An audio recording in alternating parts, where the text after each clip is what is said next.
C'est dur d'avoir 20 ans en 2020. Ah bah heureusement que je suis née en 2001, hein. C'est comme ça là.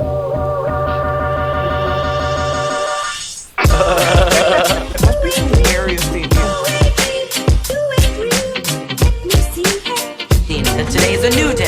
Et qu'on est là. Always ask for forgiveness, not permission. Ah 2020, quelle année de merde ça a été, hein. Ah bah sur l'échelle de la merde, elle est à 11, tu vois, au-dessus de la bouse de vache bien puante, hein. Et encore, celle-ci elle paraît mignonne à côté de 2020. Non, franchement, j'ai essayé de faire une liste de choses positives qui sont arrivées cette année. Mais rien, j'ai le syndrome de la page blanche quoi. Mais comme j'aime les défis qu'il faut toujours voir le positif, j'ai décidé d'en faire une vidéo, parce qu'il vaut mieux en rire qu'en pleurer. Cela dit, je me sens un peu coupable, car j'aurais pu vous prévenir que 2020 allait être une année de merde. C'est vrai, 9 jours après la nouvelle année, je vivais ma première rupture. C'était comme une petite introduction de ce qui nous attendait en 2020.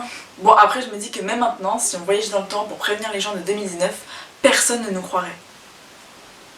Non mais Inès, que fais-tu à rester chez toi pour le nouvel an, hein? Profite, les bars sont encore ouverts, il n'y a ni masque ni couvre-feu. Bon, j'avoue, fêter 2020 va être peu utile vu que l'Australie est en grande partie brûlée, puis une pandémie mondiale va faire des millions de morts et va bouleverser notre quotidien, nous privant de liberté. Ensuite, il y aura des inondations qui vont ravager des régions entières, puis il y aura plein de fêtes d'hiver horribles car il n'y aura que des mauvaises nouvelles cette année. De plus, le pays va connaître une crise économique majeure puisque des commerces seront fermés durant des mois dans le domaine du cinéma dans lequel tu veux travailler. Putain, Inès, je sais pas ce que t'as fumé à la fac, mais ça a l'air puissant.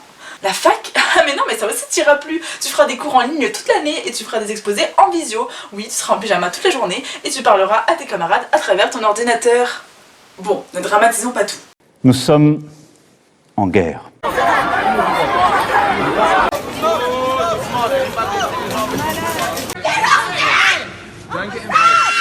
Le monteur, tu pourrais faire un montage un peu moins apocalyptique s'il te plaît? Merci. Entre les médias qui nous bombardent les malheurs du monde et nos masques qui nous étouffent, je pense que la situation est assez oppressante comme ça. Alors, je me dis qu'il ne faut pas voir 2020 comme ça, mais plutôt comme une année de changement, où certes on s'est pris une grosse claque dans la gueule,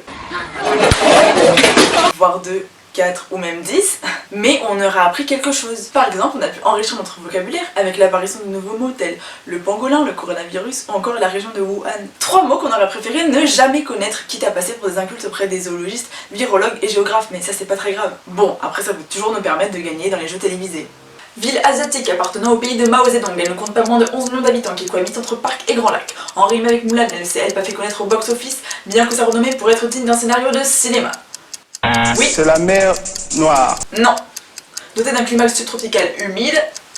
Oui, la ville de Wuhan. Et bravo Inès, c'est remporté, vous êtes la championne de la semaine, toutes mes félicitations.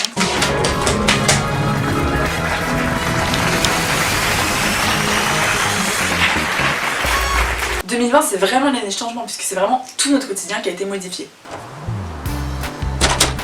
Putain les clés. Putain le masque.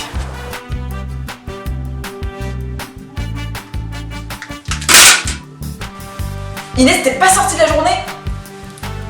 Inès, rassure-moi, t'es pas sortie de la journée, hein. Ok, ça va. Cette année nous a aussi permis de nous retrouver, d'évoluer avec nous-mêmes. On est devenus plus relatifs sur certaines choses, moins exigeants par rapport à certains sujets. On a notamment changé nos critères pour s'accoupler. T'es hyper musclé et c'est sexy, j'adore. Attends, t'as pas le Covid? Non, je suis négatif au Covid, mais je suis positif à ton charme. Sexy. Bon, le truc c'est que maintenant c'est plus compliqué de faire des rencontres, hein. Entre les bars qui ferment, les restos, les cinémas et les facs aussi, faut qu'on change nos plans. Les gars, ça vous dit pas de faire un plan à 3? Ben non Inès, on était coloc. Bah oui, justement. Ah non, ça craint en fait. Même les moyens de contraception ont changé. Oh putain, j'ai plus de capote. T'inquiète, il me reste des masques si tu veux. Ouais, non, ce sera beaucoup trop grand. Finalement 2020 ça a aussi été une année calme puisqu'on n'a pas pu voyager et qu'on est resté chez nous. Ah les voyages, à l'inverse du Covid, c'est un mot que je connaissais mais qui est presque en train de s'effacer de ma mémoire. On en deviendrait presque nostalgique quoi. Heureusement l'État a pensé à tout et a mis en place des attestations de déplacement dérogatoires qui nous rappellent presque les papiers à remplir pour partir dans certains pays étrangers. Alors perso avant de sortir je me mettais en condition.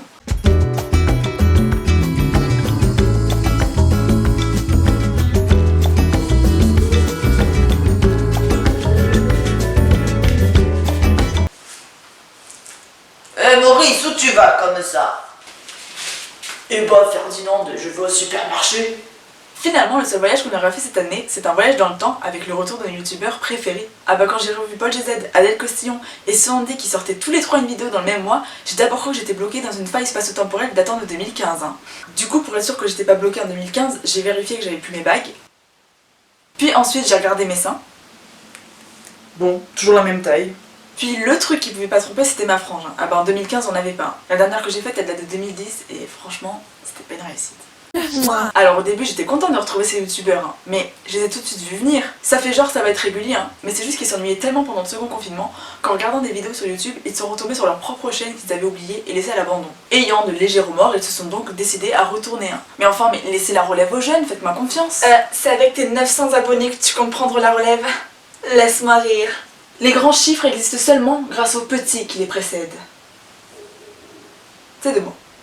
Enfin bon, s'ils ont pu se reconnecter avec leur passion, c'est le principal. Il y a aussi d'autres gens qui ont développé d'autres passions, à l'instar du PQ notamment.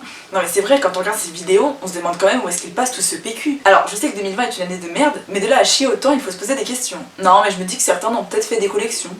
Nous avons ici la collection automne-hiver 2020, aux coloris rappelant bien sûr la période de Noël, vert et rouge, mais l'indémodable, l'intemporel et le classique reste le PQ blanc, voilà, avec une gamme diverse et variée pour correspondre aux différents goûts de la population.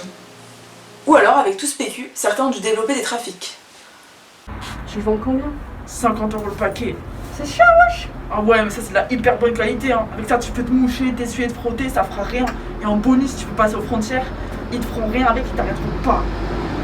Allez, merci la femme. Enfin bon, je crois qu'il n'y a qu'une morale à retenir de 2020. Sortez couvert. Et pas cou rouge. Courgette. Ah non, ça marche pas.